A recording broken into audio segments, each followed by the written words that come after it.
Hello, hello. We're starting an audiobook today on Wednesday, June 25th, 2025. My name is Mark Kulak, Houstonic.live. I think this is episode 1303 overall. And the book we are going to be starting today, or starting to chip away on, is a 2014 book by Dr. Judy Mikovits and Kent Heckenlively. Fortunately for us, there is an Amazon Audible audiobook available for this, which you can also attain if you have an Audible account. We're going to skip over an introduction chapter, which was written by a Dr. Hillary Johnson, who has written anyways fairly extensively about ME and CFS, chronic fatigue syndrome. This book is, I'll just say the big focus of the book, of course, is going to be the arrest of Judy Mikovits in the year, I think it was 2011. And the first chapter we're going to play, skipping over the Hillary Johnson chapter, is going to be the one titled Prologue, The Arrest. I think it is listed as 58 minutes at single speed. I'm going to play it at 1.3 speed, which should probably bring it down to 40 minutes and change. I think there's a lot to be said about this arrest. I'm not saying it's fake. It's not. But there's a story being told here, and then there's an even bigger story. And I think the even bigger story has something to do with this particular institute, and I think all of the genetic data, which is going to be available because of the people who are funding it, participating in it. And I've covered that elsewhere. But let's not get too far ahead of ourselves. And, of course, the topic of Harry Reid also comes up, and I played an old 10-year-old video today of Harry Reid talking about how what a great deal they had, a Iran nuclear deal, and pitching it as he was the senior Democrat in the United States Senate some 10 years ago or so. So let's just get this going here. Let's just start this chapter and see where it goes. Prologue. The Arrest. I began comparing Judy Mikovits to Joan of Arc. The scientists will burn her at the stake, but her faithful following will have her canonized. Dr. John Coffin. Friday, November 18th, 2011. Is Dr. Judy home? I'm Jamie. I'm a patient, and she knows me very well. She'll remember me. She said to come by any time. That's odd, Mikovits thought. Patients rarely showed up at her door. The only Jamie she could think of was miles across the ocean in Hawaii, hardly a place one comes from unannounced. That's okay, David. I'll take it, she said. She swept past her husband, giving him a quick glance to indicate everything was okay as she walked to the door of her Southern California beach bungalow. Judy often wondered what David must think of her crazy life. Did he know he was signing up for a roller coaster ride when they married? She might be the world-famous rock star scientist, but he was the rock. As a teenager growing up in Philadelphia, Judy's husband David Nolde had danced on Dick Clark's American Bandstand to musicians such as Sam Cooke, Neil Sedaka, and the Everly Brothers. In his professional life, he had been a personnel manager for various hospitals. He was the kind of man who was good at listening, understanding people, and diffusing tense situations. She was often called the brilliant one, but it was David who understood what others tried to keep hidden. The woman standing at the door was tall and dark-haired, dressed in black. Hi, Dr. Judy, the woman said. Do you remember me? Judy Mikovits had her Ph.D. in biochemistry and molecular biology from George Washington University and was an AIDS and cancer researcher of more than 30 years. But people often said she had a second career, a calling in the language of her strong Christian faith, as a patient advocate. Over the years, she had run volunteer cancer support groups and would often research and review treatment options for people and accompany them on doctor visits. Most people were terrified to be suddenly thrown into the medical system and were reassured by having someone along who understood the science. She also found that the majority of doctors welcomed the opinion of a researcher, as they often complained that they didn't have time to keep current with the latest research. Most people she helped referred to themselves as her patients, even though she was not a treating physician. In the past few years, she had moved from cancer research into a high-profile investigation of myalgic encephalomyelitis chronic fatigue syndrome, MECFS, taking the position of research director at the startup Whittemore Peterson Institute for Neuroimmune Disease, WPI, housed at the University of Nevada, Reno, UNR, campus. Mikovits developed the entire research program that culminated in an article in 2009 in the highly prestigious research journal Science, showing an association between a newly discovered human retrovirus, XMRV, xenotropic murine leukemia virus-related virus, and MECFS. There had been a partial retraction of the work a month earlier, but for many reasons, Mikovits still believed the theory was sound and needed rigorous validation.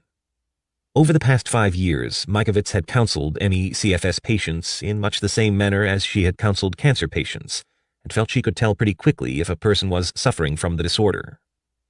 Patients were often unnaturally pale, sometimes too thin or overweight in a sickly way, and there was something about the eyes that looked different. She understood that calling what these patients suffered from fatigue was like calling the atomic bomb dropped on Hiroshima fireworks. Over a spectrum of severity, many of the most severely affected spent 23 hours a day in bed with the shades drawn because of their utter weakness and light sensitivity.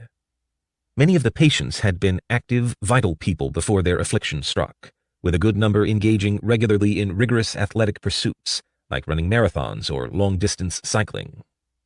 Their physical breakdown was often looked upon by doctors as some sort of unconscious psychological disorder, as if these people who lived life to the fullest had simply decided that life was no longer worth the trouble. But the disease was without mercy, lasting for decades and taking decades from patients' expected lifetimes.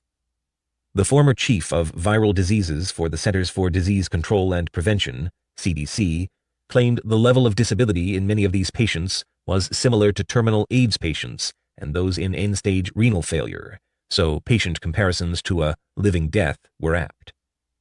But the years generally did not bring death, although an unusual number of patients developed rare types of cancers, salivary gland tumors, or B-cell lymphomas. This fact, more than any other, is what drew the former cancer and AIDS researcher toward this research. Why would years of a fatiguing illness result in an elevated rate of rare types of cancer? She felt there were some intriguing avenues to explore. Yes, Judy Mikovits had learned a great deal about MECFS in the past 5 years. Judy stared at the woman in her doorway and felt a sudden chill. She was certain the woman didn't have the disease and that she wasn't a patient she had ever seen before. "I don't know you," Mikovits said to the woman and began to push the door shut. Regan Harris first got to know Mikovits when she called the WPI in December of 2009 after reading the Science article. Regan was surprised and flustered to suddenly be speaking to an internationally recognized scientist, but Mikovits quickly put her at ease and asked Regan to share her story. With a deep breath, Regan began by telling Mikovits she had become sick in October of 1989, at the age of 14 after a bout of mononucleosis. The following year, she had been diagnosed with MECFS, and from that point on, life had been a roller coaster ride. Despite her MECFS, Regan had been able to graduate high school and had attended college where she received a bachelor's degree in psychology. While getting her degree, Regan researched the issue of suicide among the MECFS population and how these patients presented with a different psychological profile than people with depression. Regan's work eventually culminated in a poster presentation before a meeting of the American Psychology Society in 1998. After listening to Regan's tale, Mikovits told her about an ongoing research study and asked if she would like to participate. "I can never give you back the years of your childhood that were stolen from you," said Mikovits, "but I think we can prevent this from happening to other kids. Will you help me take this thing down forever?" Galvanized by Mikovits' confidence, Regan signed the forms and went to the grand opening of the $77 million WPI and Center for Molecular Medicine at the University of Nevada, Reno in August of 2010. There she met Annette and Harvey Whittemore and their daughter Andrea, who had also been struck with MECFS from a young age. Regan couldn't wait to make her own contribution to this effort. Regan moved to Nevada in September of 2010. She planned on volunteering for the WPI, hoping it would lead to a paying job. Judy and David were warm and welcoming, often taking Regan out to sample the local cuisine. When Regan first arrived, David spent some time driving her around Lake Tahoe, eventually shuttling her to Glenbrook, the exclusive gated lakefront neighborhood where the Whittemores had one of their many residences. When David approached the gatekeeper at Glenbrook, the large gates opened as he said, "Whittemore." When they got to the Whittemore home, a historical residence known as the Lakeshore House, complete with its own private dock, David motioned with a hand and said, "What do you do when your family is too big to fit in one house? You buy the one next door as well." The Whittemores owned 2 houses on Lake Tahoe. When Regan flew home to Massachusetts that Christmas, she couldn't wait to tell her mother all about her run-in with the Nevada royalty. Regan gushed about the wealth and influence of the Whittemores, noting, "My God, they've even got a movie theater in their house. You would not believe this, Mom. Can you imagine what it's going to be like if I can work for them? It would be so cool." Regan's excitement was not fully celebrated by her New England mother, who said, "Regan, I never want you to be seduced by money and power. You remember one thing. Anybody who is powerful enough to give you everything is also powerful enough to take it all away." Mikovits had almost latched the door when she heard a male voice shouting, "Hold on there." A man, identifying himself as University of Nevada, Reno campus security, stepped out from behind one of the large bushes in her yard and strode quickly to the door. Dr. Mikovits knew this man. He had investigated the robberies that had taken place at the WPI when she had been the research director, where she had been research director. That was in the past now. On September 29, 2011, she was fired, receiving the dismissal call on her cell phone from Annette Whittemore, president of the WPI, as she walked home. While the experience of being fired could shake anybody, how many could claim the news had been reported in the pages of the Wall Street Journal? The article by the well-respected journalist Amy Doxer Marcus in her health blog section of the Wall Street Journal had given a fair account of her firing. Whittemore told the health blog that she and Mikovits were not seeing eye to eye on who controlled the cells. Research on retroviruses and their possible connection to CFS, as well as other diseases, continues, she said. "We will keep going down that path as long as it continues to show promise," Whittemore says.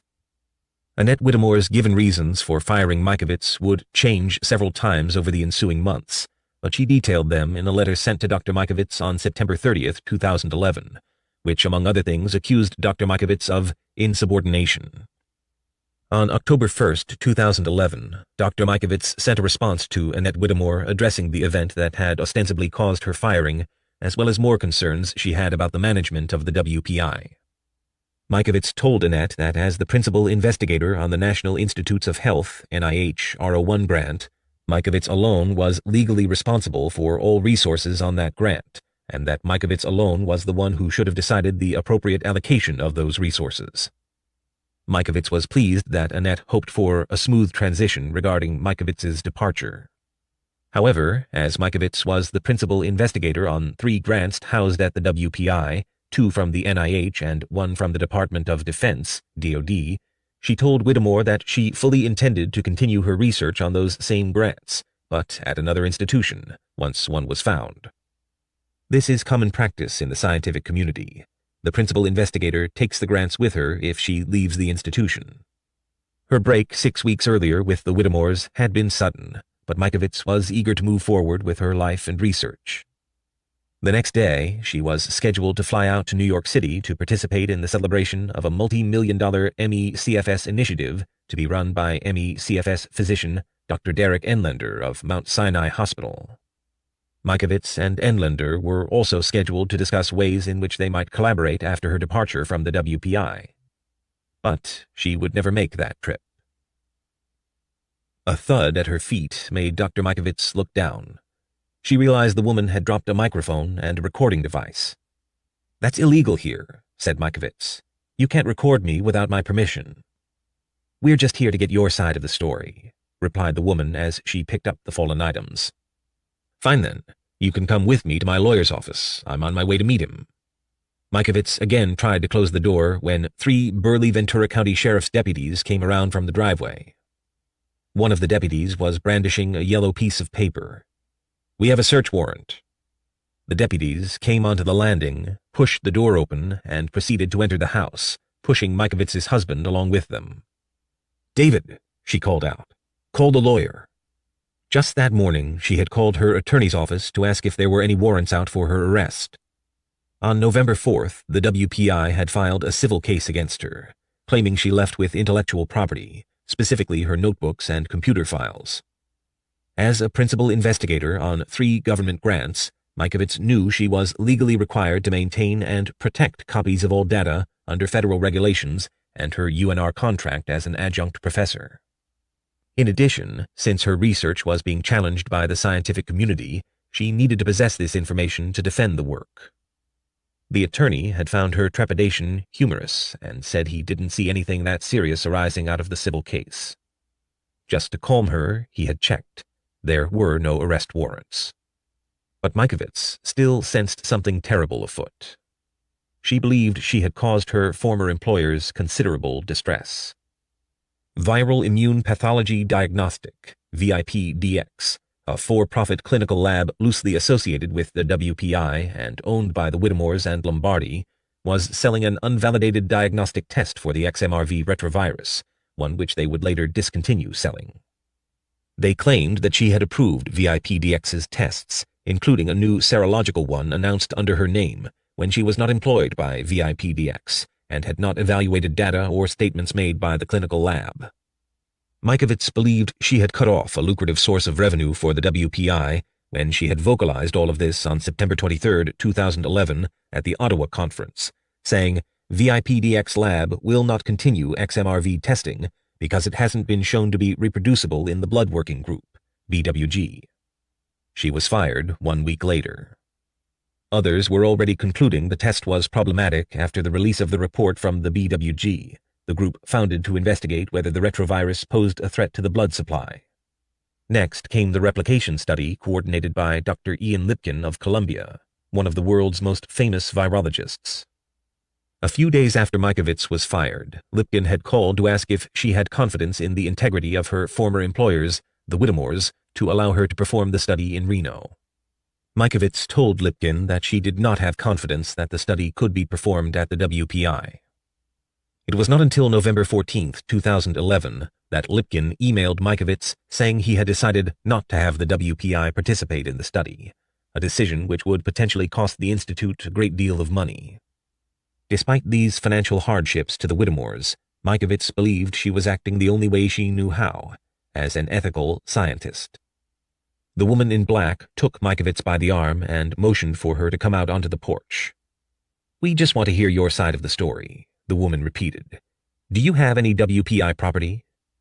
"I do not," Dr. Mikovits answered. "Everything in this house is mine." She knew what they were looking for: the research notebooks. The notebooks which she feared would have ended up on the bottom of Lake Tahoe, been altered, or otherwise kept from public view had she not secured them. The open access to research, especially research funded by the government, was the property of all. She didn't have the notebooks, didn't even know where they were, but she knew they were safe. She believed that her assistant, Max Post, had secured them. Whatever she had discovered, or the mistakes she had made, the evidence would be there for all the world to see. "Do you have a black laptop?" the woman in black asked. "Yes, it's sitting right on the table, but it's mine. It was a gift." "From whom?" "Annette Whittemore." Mikovits remembered the extravagant 2007 Christmas party, the first WPI Christmas party, when Annette had presented her with the black laptop, a backup disk drive, and a printer. The only stipulation Annette put on her present was that Mikovits had to promise to back up the hard drive on the disk drive that stayed at the lab. Thus, as Mikovits understood it, there should be 2 copies of all data, one for the principal investigator, Mikovits, and one backed up on the drive at the lab.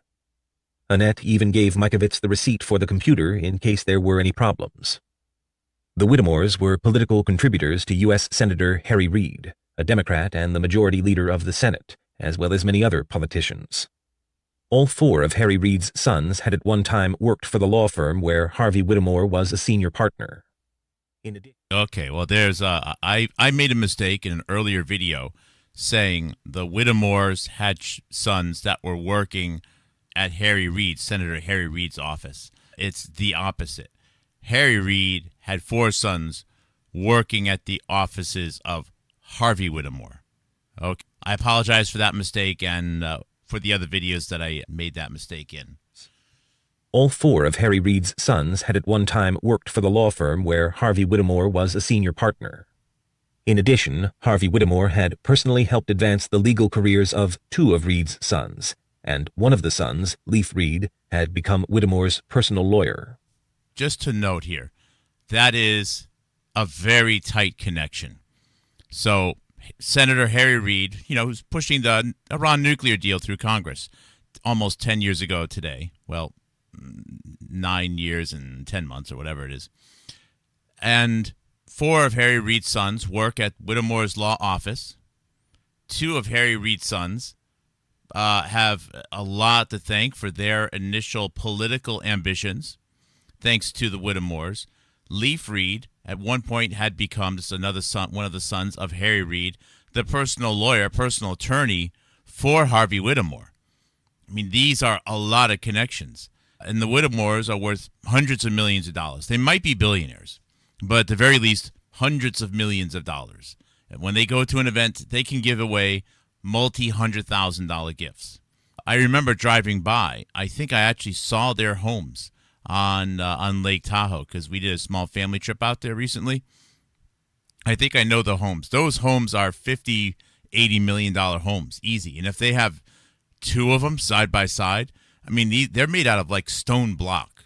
You could not reproduce them today. Even if you had the money, it's almost impossible to even find the laborers. So this is a serious connection. And again, we've said this before, Annette Whittemore is one of the few hundred, possibly in the thousands, children of Dr. Quincy Fortier. Annette Whittemore's maiden name is Fortier, so she's one of the five children.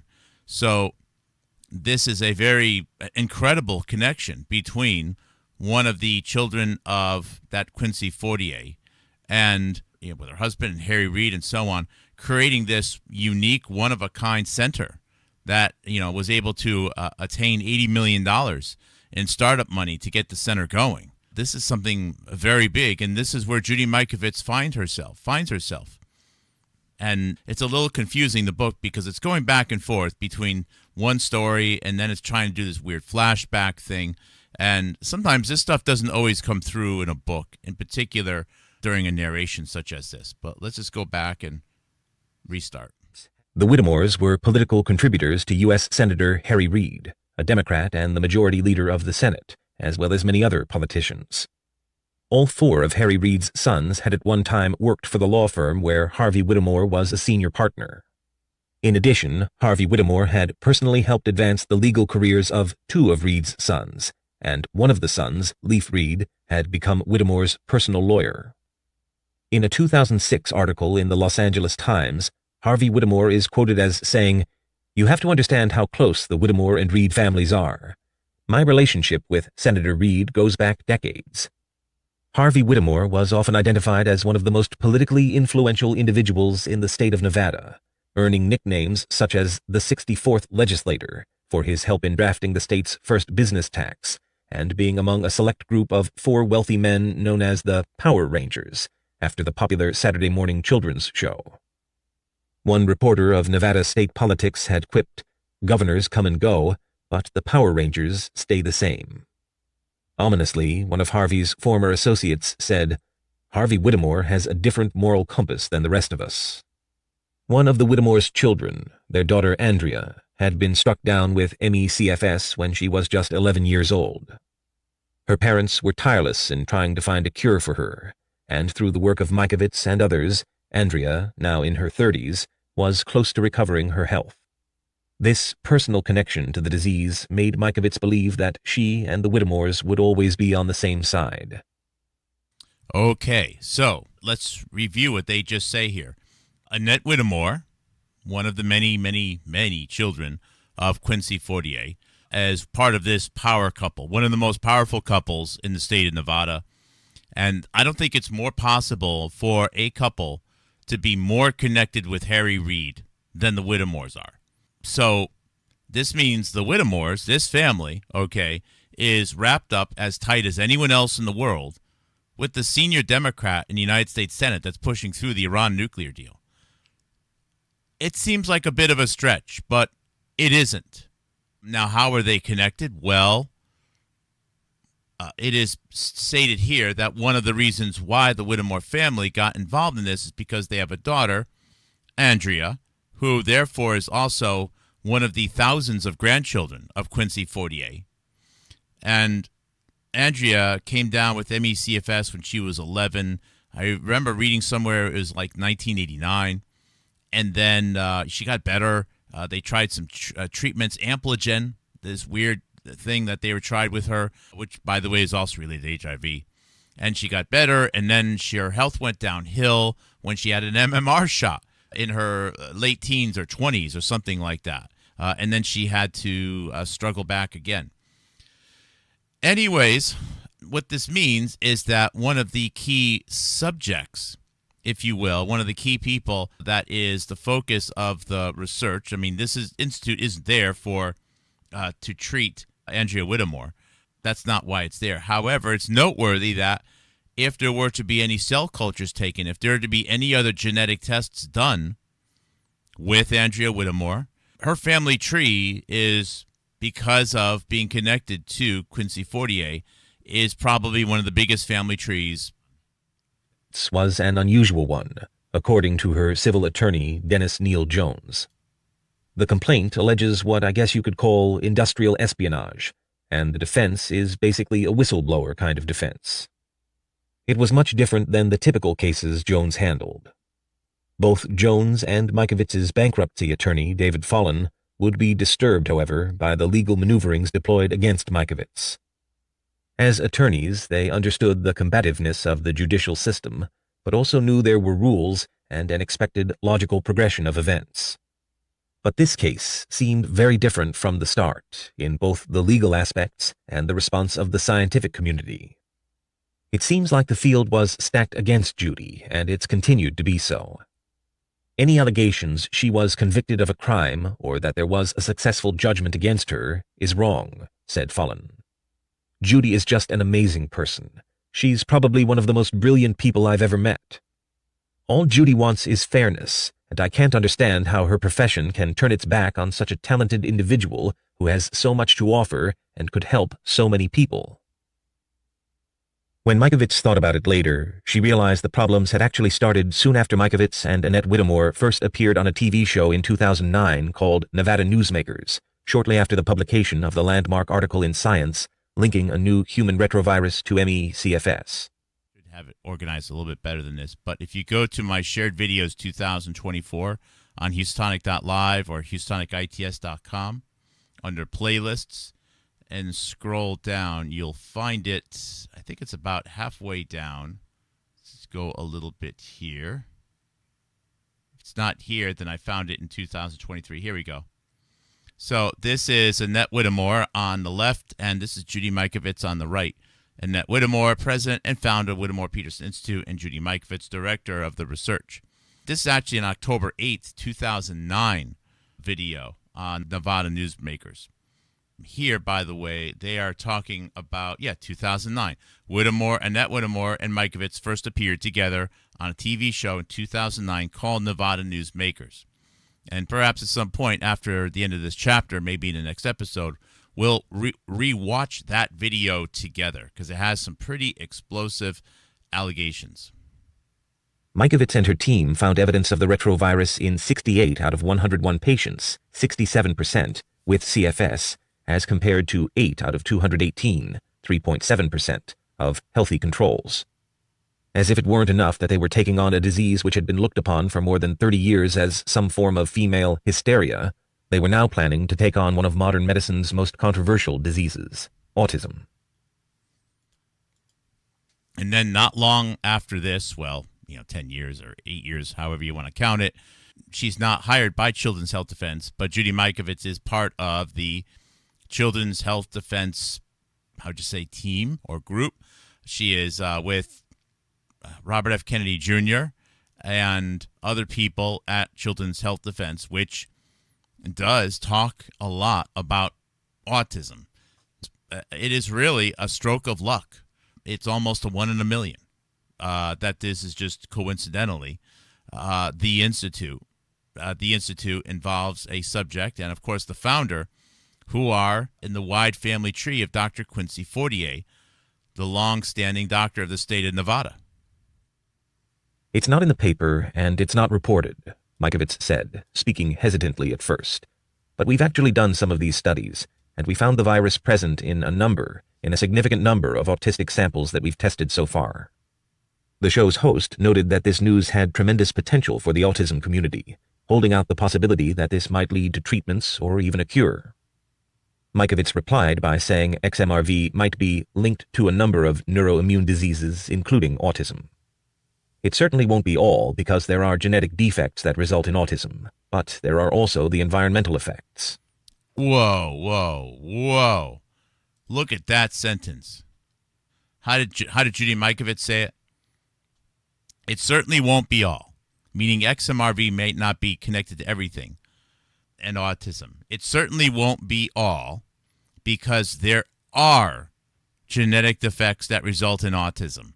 There are. And she says it with incredible certainty. There are. Well, are there? Maybe there are. But to say that there's a genetic defect that causes autism. Well, first you need to wrestle with the fact that autism spectrum disorder is a little bit of a myth.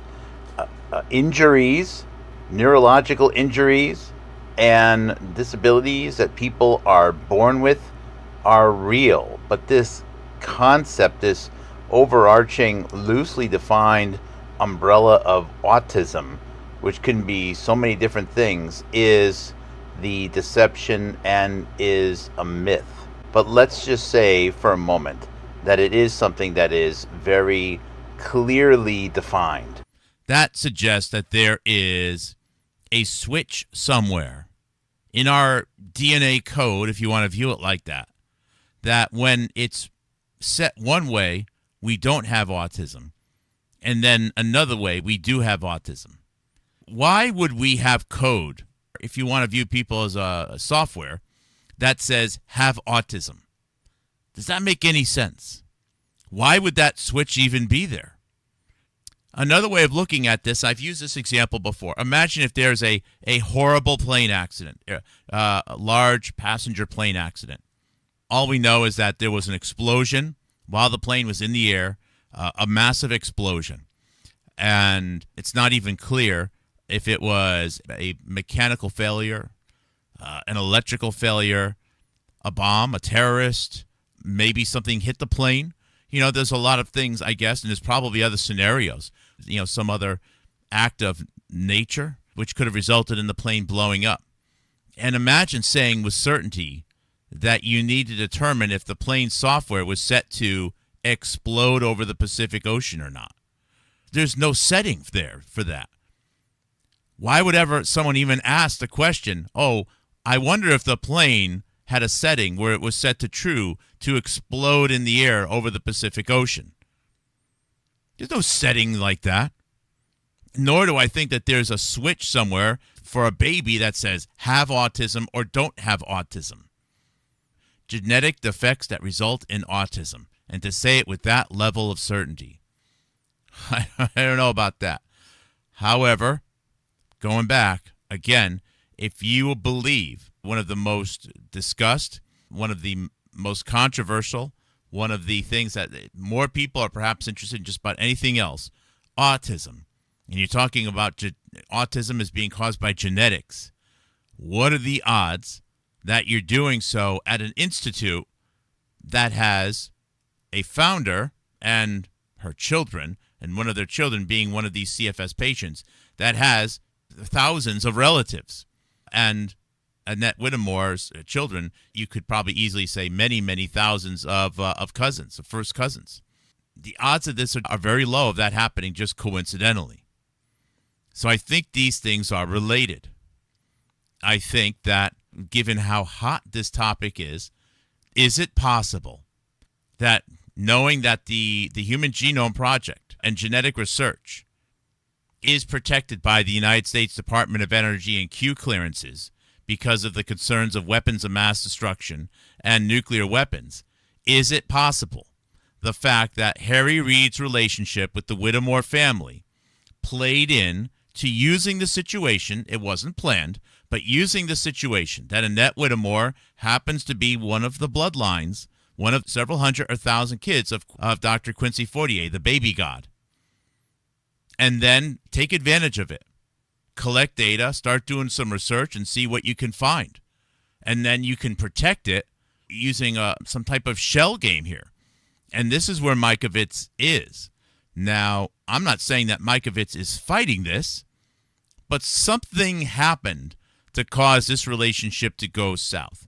More than likely, Judy Mikovits, because she's no dummy, she was running a retroviral laboratory, a lab for the National Cancer Institute. Okay, she was a lab director. She knows what she's doing.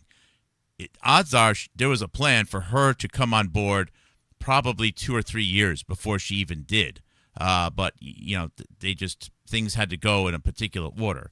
That's what I suspect. But I think these things are connected. Mikovits replied by saying XMRV might be linked to a number of neuroimmune diseases, including autism. It certainly won't be all, because there are genetic defects that result in autism, but there are also the environmental effects. Then, barely taking a breath, she crossed the Rubicon. There's always the hypothesis that my child was fine, then they got sick, and then they got autism. Interestingly, on that note, if I might speculate a little bit, this might explain why vaccines lead to autism in some children, because these viruses live and divide and grow in the lymphocytes, the immune response cells, the B and T cells. Okay, and this is where the alarm bells should be going off again, and this time going off even louder. She's opening the door here to some people maybe getting autism after a vaccine shot. Except it's not going to be because of an injury, as Brian Hooker said. At least he used to say in 2013. It's going to be because a dormant virus was woken. A virus that is just there, minding in its own business, and it's disturbed and woken up. This is a phrase, latent and dormant viruses. It suggests that there are viruses that are just there and possibly endemic. Maybe even like HIV or HTLV3 or HHV6 or something like that. Something that everybody has. A virus that everybody just has. It's endemic. We know it's endemic. And maybe sometimes the vaccine wakes up the sleeping virus, which then leads to all the problems. It's no fault of the vaccine. It's just bad luck. This has way more ramifications than just CFS and ME. I mean, we have been a very strong supporter of the autism community on this program and tried to cover that as much as possible. What effect might it have on the autism community with this research? It's not in the paper and it's not reported, but we've actually done some of those studies, and we found this virus present in a significant number of autistic samples that we have tested so far.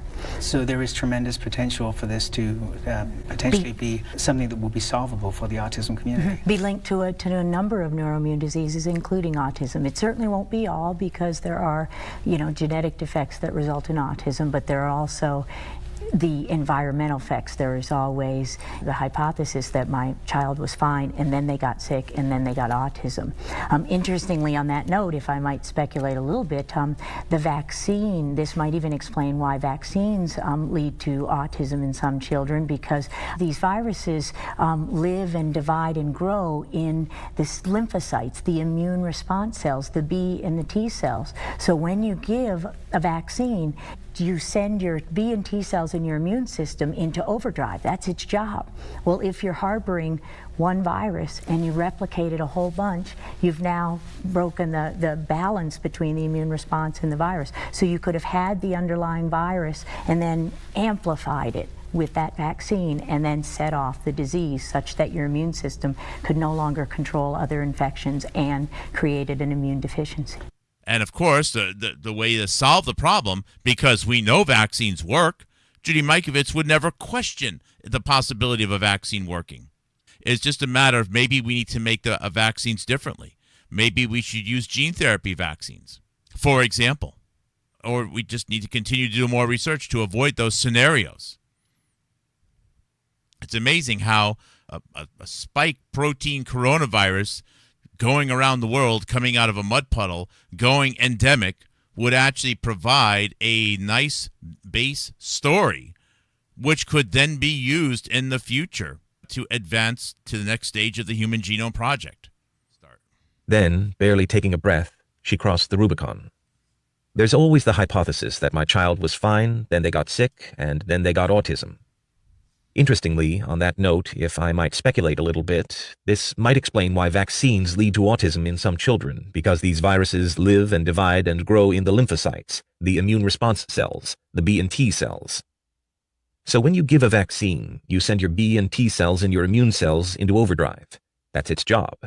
Well, if you're harboring one virus and you replicate it a whole bunch, you've now broken the balance between the immune response and the virus. So you could have had the underlying virus and then amplified it with that vaccine and then set off the disease, such that your immune system could no longer control other infections and created an immune deficiency. An immune deficiency. Do you hear that? An immune deficiency. An immune deficiency that you acquired. I wonder if there is a phrase, an acronym, for an acquired immune deficiency syndrome. Oh, that's right, AIDS. This is to suggest that AIDS is nothing more than one of these, well, I shouldn't say nothing more, but lumping all of this stuff together. AIDS, chronic fatigue, autism, HIV, cancers, etc. It's all caused because there's just really nefarious, bad viruses which are out there. They're endemic, and they can be disturbed every once in a while.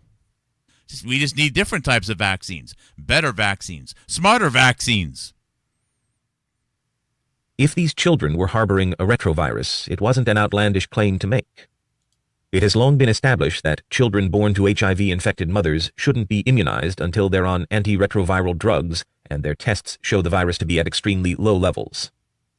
As explained at the University of California at San Francisco webpage on HIV and immunizations, activation of the cellular immune system is important in the pathogenesis of HIV disease, and that fact has given rise to concerns that the activation of the immune system through vaccinations might accelerate the progression of HIV disease. These observations suggest that activation of the immune system through vaccinations could accelerate the progression of HIV disease through enhanced replication. If feasible, it is preferable to have patients on antiretroviral therapy, ART, prior to receipt of vaccination. Just as one wouldn't want an immunization to provoke AIDS in an HIV-positive child, one would also want to be sure a vaccination didn't trigger autism. Mikovits and Annette Whittemore had both grabbed onto the third rail of Western science, the question of vaccine injury and the increasing numbers of children with neurodevelopmental problems. The scientific community, often choosing comfortable yet unproven dogma over testing controversial ideas, made the funding of routine grant proposals even more difficult after the interview. The saga of Harvey Whittemore's Coyote Springs development had started in 1998, when he purchased 43,000 acres of remote Nevada desert about an hour northeast of Las Vegas. The dry landscape was originally considered to be so barren that its best use was thought to be a weapons test range. One reporter referred to the single outpost of civilization they'd been able to build on that god-forsaken land as the golf course at the end of the world.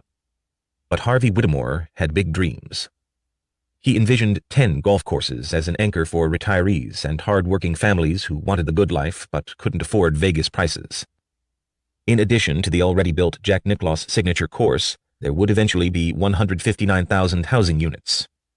If fully realized, Coyote Springs would become the second largest city in Nevada. But it had all fallen through as the recession of 2008 started to take its toll and real estate markets across the country had bottomed out. As of 2011, none of the housing units had been built and only the single golf course had been completed. The writer remarked that Nicklaus's single green golf oasis in the dry-brushed country of jagged edges and steep lines made it look like a vista out of the classic 1968 science fiction movie, Planet of the Apes. And yet there was something audacious about Harvey Whittemore's ambitions, even in light of his troubles. The reporter who dubbed it the golf course at the edge of the world also gave what might be considered a eulogy for many of Whittemore's projects. After first writing that normally when one sees a development gone bad, you simply think the developer put his money in the wrong place and give a figurative shrug, the developer will go on to a new project. But a golf course, at least one made with such high levels of devotion and talent as this one, is different. "You're under arrest," said the woman in black, slapping a pair of handcuffs on Mikovits. "But it's my laptop," Mikovits protested. The police would take and hold for almost 1 year not only Mikovits' black laptop, but also her iPad, iPhone, the MacBook Air she had recently purchased for her Ireland trip, and the silver laptop of her stepdaughter, who had been staying with them for a few days. "Don't say anything," David called out. "I won't," she shouted back. 4 unmarked sheriff's cars immediately came around the corner from Harbor Boulevard, staging what might have looked to the casual observer like an episode of America's Most Wanted, rather than the apprehension of a figure in a scientific controversy.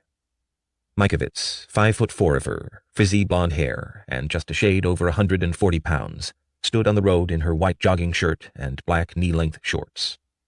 She was shoeless, having left her flip-flops on the floor in the bathroom. One of the deputies noticed she was barefoot and asked if she had anything back at the house. "I was wearing my flip-flops," she replied. An officer went into the house to retrieve her shoes. "Why am I being arrested?"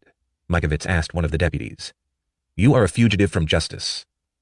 The arrest of Mikovits would confuse every legal expert who looked at the facts of this case for a simple reason.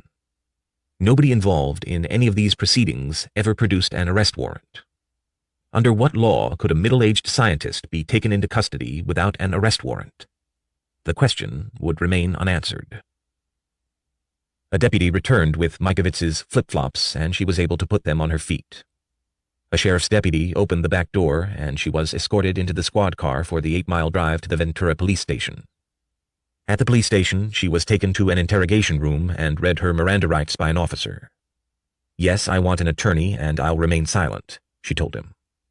The woman who had identified herself as Jamie, now revealed as a member of the University of Nevada, Reno campus police, was also in the interrogation room. "We'll give you a chance to go back to Reno," she said.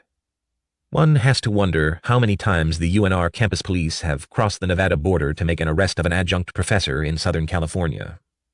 Mikovits wondered if the whole song and dance had been an attempt to intimidate her so that she would agree to let the WPI participate in the Lipkin study, which would represent at least $250,000 for the WPI. Arrest her in her home, drag her back to Reno, and let her stew in a jail cell until she agreed to let the WPI back into the Lipkin study. And if she didn't agree, who knew what might happen to her in a Nevada jail cell? Let's just add this much. If this Whittemore family is worth hundreds of millions of dollars, hundreds of millions, and let's say Mikovits is leaving and taking, I don't know, a couple $1,000,000 of grant money at most, and maybe $500,000, this says, would the Whittemore family really go out of their way to engage that many law enforcement officers and even ultimately the FBI, all to save a few $100,000 or a few million? Now, maybe it was personal for them. That's a possibility. People think irrationally when it's personal, but it feels like it's something else. And I still don't know what the answer is. Ian Lipkin, by the way, is also on the early COVID survivors list. One of the first people, 100, 200 people in the United States of America to get COVID and survive. Ian Lipkin was in New York City for 9/11, of course. Ian Lipkin was involved in the West Nile virus outbreak. Reading that story, Ian Lipkin is like a bad penny. You know, he just keeps popping up all over the place. And according to this book, he's quite trusting and collaborative with Judy Mikovits. "I'm never going back to Reno," Mikovits replied, as clearly as she could. "We'll see about that. See ya," the campus cop sneered. After about 2 hours, Mikovits was taken to the Ventura County Jail, booked, and told to stand for a mugshot. They gave her a thorough strip search, including a body cavity search for drugs, took her only jewelry, her wedding band, her baseball cap, and her clothes, and issued her a standard prison orange jumpsuit. She tried to use her allotted phone call to reach David, but outdated regulations disallowed calls to a cell phone. The only landline number she could remember was that of her longtime collaborator, Dr. Frank Rossetti, back in Maryland. Nobody was home, so the machine at his house picked up the call. Instead of allowing Mikovits to speak, all that was left on the machine was a disembodied robot-like voice saying, "You have a call from inmate." Later, Rossetti recalled having no idea what to make of the crazy message. Finally, she called a bail bondsman and tried to post the $100,000 bond which had been levied against her. The bondsman told her, with a tone of disbelief in his voice, that a bail hold had been placed on her case and she wouldn't be able to be released that day. "You must really have pissed off someone important," he said. "I never had a case where somebody was charged with stealing their own research," Bill Burns of 101 Bail Bonds later recounted. When a potential client contacted Bill, he usually performed a background investigation in order to get a sense of the person.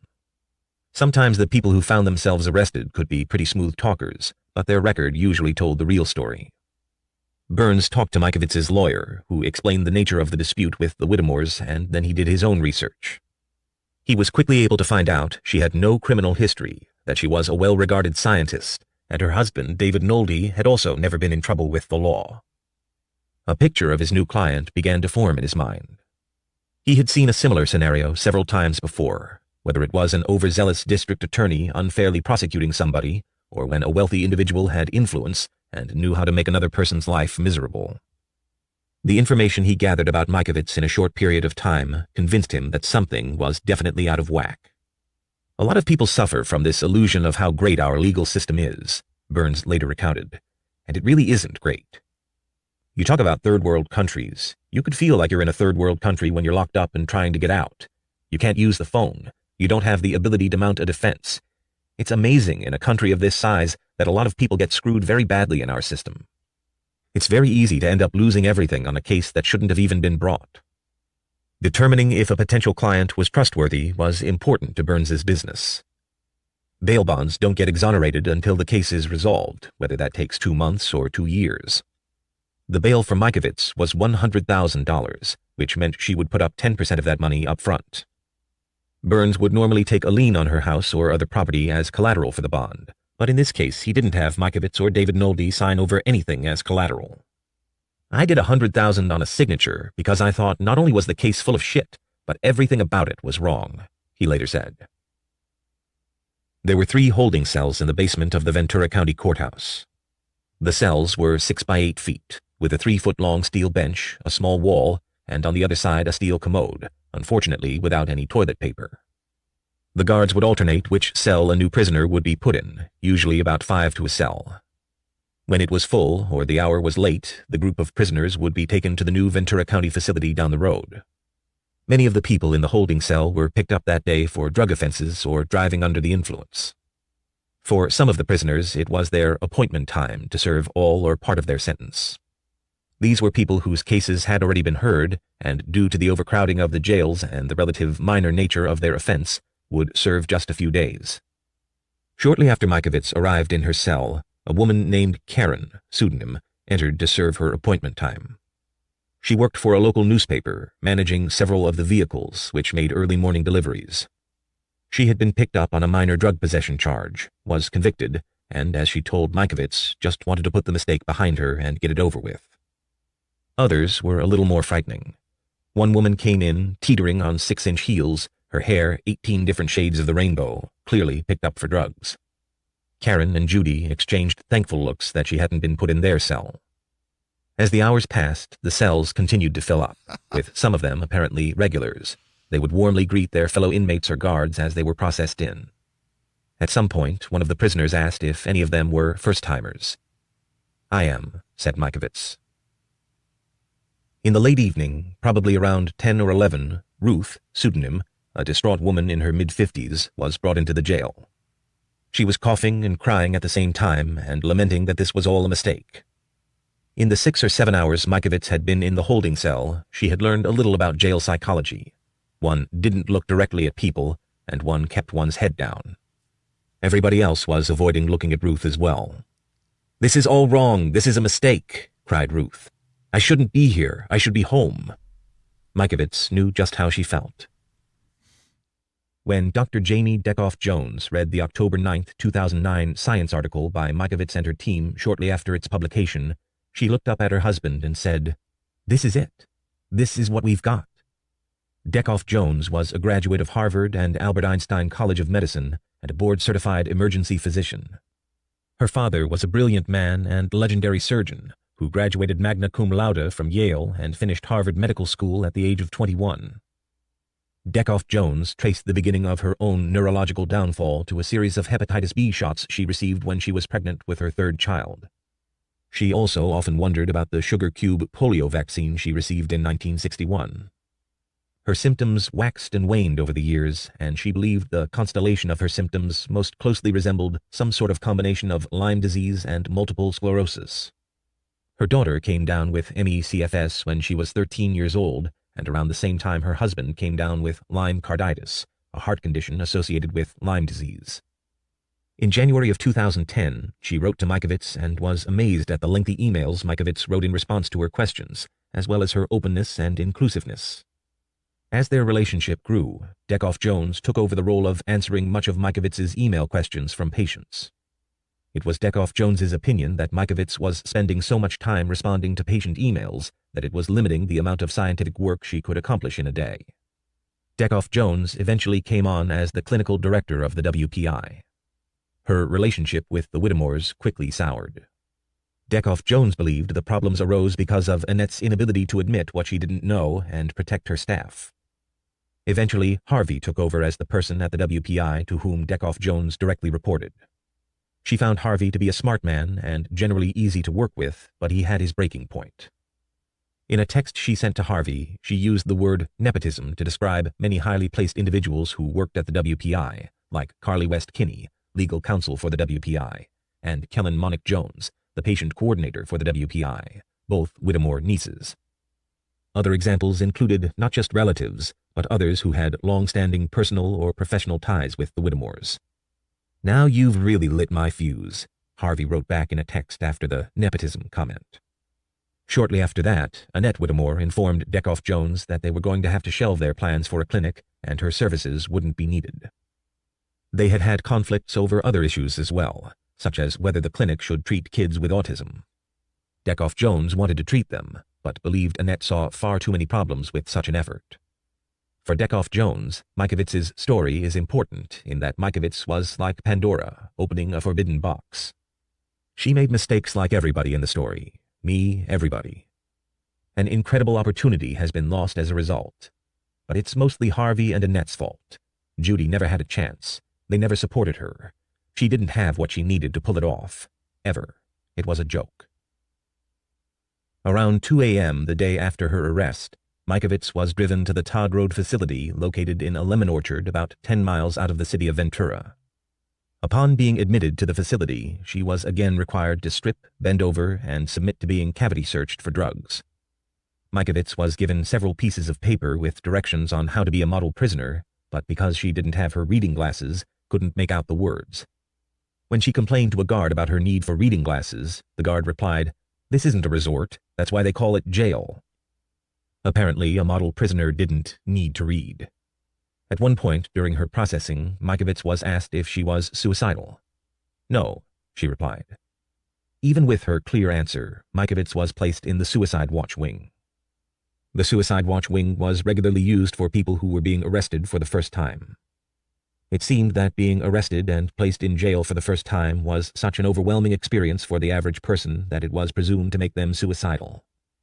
The light in the Suicide Watch cell was on the entire night, which allowed the guards to constantly monitor the prisoners for any signs of abnormal behavior. Mikovits' cellmate was a woman, Marie, pseudonym, who was undergoing treatment for a methamphetamine addiction. Because Marie was taking several powerful drugs to break her addiction and was thus at risk of falling out of bed, Mikovits was required to take the top bunk. The cell was made of thick cinder block.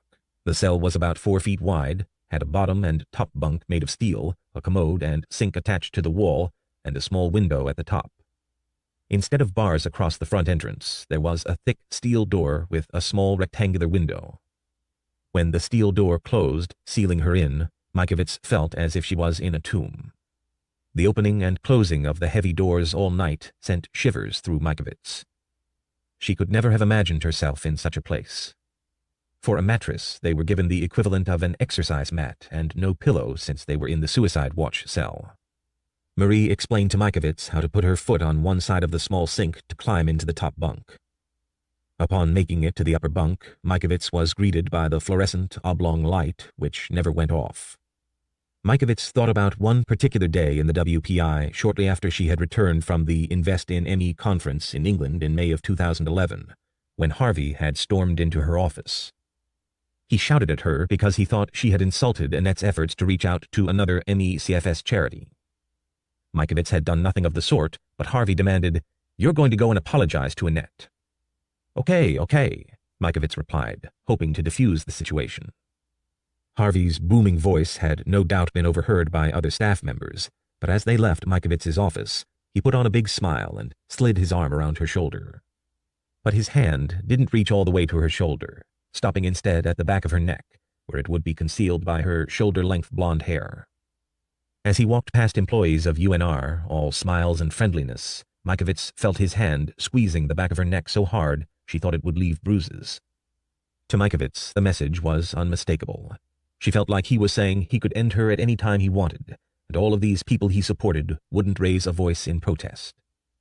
Harvey pulled the same little neck squeeze trick on Mikovits in August of 2011, when they'd been leaving a restaurant with a representative of a drug company that Mikovits had introduced to the Whittemores. Harvey was hoping the company would initiate a clinical trial of a new drug therapy with the WPI and provide significant financing. Mikovits had been unusually quiet during the evening, and by the end of the meal the company had decided not to collaborate. Since that time, Mikovits had been plagued by a recurring nightmare in which she was driving with friends of hers, having a great time, laughing and talking, when Harvey Whittemore suddenly sat up in the back seat, reached his long arm around her neck, and started strangling her. The metaphor was clear. He could do anything to her, and she could not scream. That first night in jail, Mikovits didn't worry about her own safety. She believed that Harvey's plan had been to get her back to Reno, and she knew the notebooks containing evidence had been secured by Max. Who knew what was planned for her in Nevada? But no matter how long his arms, Mikovits doubted Harvey could reach all the way from Reno, Nevada to her jail cell in Ventura, California. It was ironic, but she felt safer in a cell with a recovering methamphetamine addict than she had felt in months.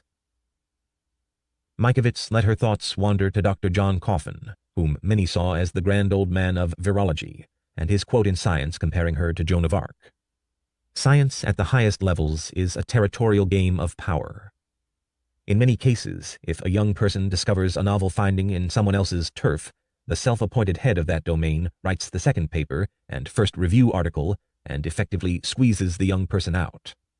Coffin had actually written an editorial in support of her original article in the journal Science entitled "A New Virus for Old Diseases." Now he was on the other side. Who, Mikovits wondered, compared a fellow researcher to Joan of Arc, a 14th-century warrior saint unjustly accused of heresy, and prophesied, "The scientists will burn her at the stake." It was a ludicrous statement. Why should a scientist be burnt at the stake for publishing data that might turn out to be wrong? In the 1970s, many papers were published falsely claiming the discovery of human disease-causing retroviruses. None of these people were burnt at the stake. Some of them were elected to the National Academy. Was Coffin comparing the scientific community to the agents of the Inquisition? How might they feel about such a comparison? If her research turned out to be incorrect, let somebody else run the same experiments and disprove her. That was the way science went. People can be right one day and wrong the next. She could accept that. Coffin had been wrong about human retroviruses. Had he ended up in jail? Disgraced? No. There was so much more to this story. But as much as she thought Coffin had acted inappropriately in many instances, she also felt that a great many of her problems stemmed from her former allies, the Whittemores.